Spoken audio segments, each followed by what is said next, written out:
राजस्थान के सालासर में राम दरबार पर गहलोत सरकार का बुलडोजर चला है। रात के अंधेरे में मंदिर के प्रवेश द्वार को गिराया गया, जिसका वीडियो अब सामने आने के बाद बीजेपी ने हमला बोलते हुए गहलोत सरकार पर निशाना साधा है। रात के अंधेरे में मंदिर को तोड़ा गया, जिसका जनता जवाब देगी। वीडियो सामने आने के बाद अब लोग गुस्से में हैं। सुजानगढ़ सालासर रोड पर सड़क निर्माण के दौरान ये कार्रवाई हुई। खबर फैलने के बाद मौके पर कई संगठनों के लोग इकट्ठा हो गए, जिसके बाद मौके पर पहुंची पुलिस ने लोगों को समझाने की कोशिश की। ये तस्वीरें आप देख रहे हैं, मंदिर का द्वार है ये, इसको गिराया गया है। रात के अंधेरे में इसको गिराया गया, लेकिन जब लोगों तक खबर पहुंची तो बहुत सारे संगठनों के लोग वहां इकट्ठा हो गए। फिर बहुत मुश्किल से पुलिस ने लोगों को समझाया बुझाया।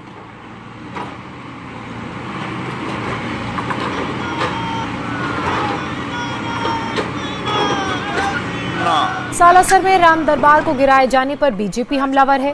राजस्थान बीजेपी अध्यक्ष सतीश पूनिया ने गहलोत सरकार को घेरते हुए कहा कि ये सरकार की करतूतों को दर्शाता है कि कैसे रात के अंधेरे में चुपचाप सरकार के निर्देश पर मंदिर परिसर को गिराया गया।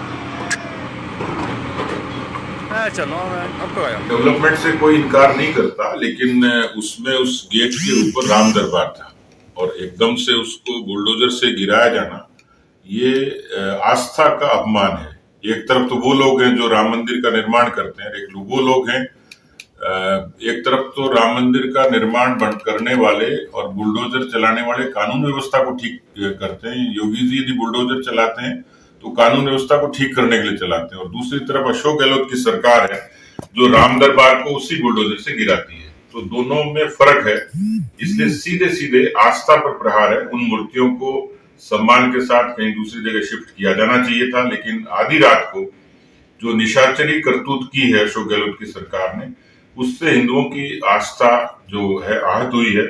और इस तरीके से कांग्रेस पार्टी की सरकार तुष्टीकरण की नीति पर तुली हुई है। एक तरफ वो लोग हैं जो मंदिर का निर्माण करते हैं, दूसरे जो हैं जो मंदिर को ध्वस्त करते हैं। हमारे संवाददाता मनीष भट्टाचार्य इस पर और ज्यादा डिटेल के साथ हमारे साथ जुड़ चुके हैं। मनीष, जरा इन तस्वीरों का सच बताइए। ये जो मुख्य द्वार हमें दिखाई दे रहा है, इसको गिराने की जरूरत क्यों पड़ी, और क्या लोगों को भरोसे में लिया गया था, क्या कोई और रास्ता था? क्योंकि बहुत सारे इल्जाम लग रहे हैं गहलोत सरकार पर। देखिए हुसैन, ये 15 तारीख की घटना है। ये सुजानगढ़ जो जगह है उस जगह की मैं बात बता रहा हूँ। ये जो पूरा दरबार है, यहाँ से ही सालासर बालाजी होकर जाया जाता है। सरकार की तरफ से ये तर्क दिया गया है कि 4 लेन रास्ता किया जा रहा है, जिसके चलते इस गेट को तोड़ा गया। जैसे ही इस गेट को तोड़ा गया, वैसे ही वहां पर तमाम लोग जितने मौजूद थे उन्होंने विरोध दर्ज कराया, और उसके बाद एईएन और एक्सीएन को तत्काल प्रभाव से बुलाया गया, जिसमें तर्क दिया गया कि 4 लेन जिस वक्त बन जाएगा उसके बाद इस गेट को दोबारा से बना दिया जाएगा। लेकिन लोगों ने ये कहा कि अगर आपको सड़क चौड़ी भी करनी थी तो इस राम दरबार को गिराने की इस तरीके की जल्दबाजी क्या थी? रात में आनन फानन में आपने बुलडोजर चला दिया, जबकि पहले से इंटीमेट नहीं किया। तमाम इस तरीके की बातें कही जा रही हैं। यहाँ से मंदिर कितनी दूरी पर है? ये जो दरवाजा दिखाई दे रहा है, यहाँ से मंदिर कितनी दूरी पर है मनीष? देखिए, यहाँ से मंदिर 3 से 4 किलोमीटर अंदर दूर है, लेकिन जब जैसे ही आप मंदिर जाएंगे तो हाईवे से सुजानगढ़ में ही ये सबसे पहला गेट पड़ता है, और यही इसी गेट से ही होकर जाते हैं मंदिर परिसर में जब आप प्रवेश करना होता है। और ये बहुत पुराना भव्य गेट बनाया गया था, और इसके ऊपर के टॉप पर आप देखेंगे राम दरबार बना हुआ है।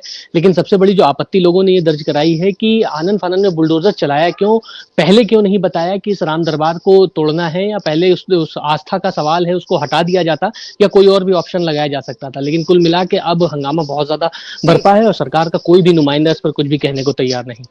बिल्कुल, चलिए, बहुत शुक्रिया मनीष आपका तमाम जानकारी के लिए। ये वही राम दरबार है जिसे गिरा दिया गया, और लोगों का ये कहना है कि हमें भरोसे में भी नहीं लिया गया, शायद द्वार के ऊपर लगे राम दरबार को वहां से हटा लेते। अब आपको 2 तस्वीरें दिखाते हैं।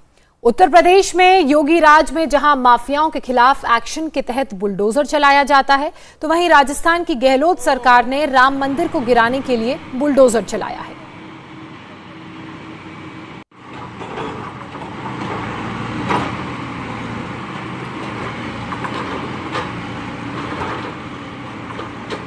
इंडिया टीवी हर वक्त हर जगह डाउनलोड करने के लिए सर्च करें India TV news Google play store या ऐप स्टोर पर।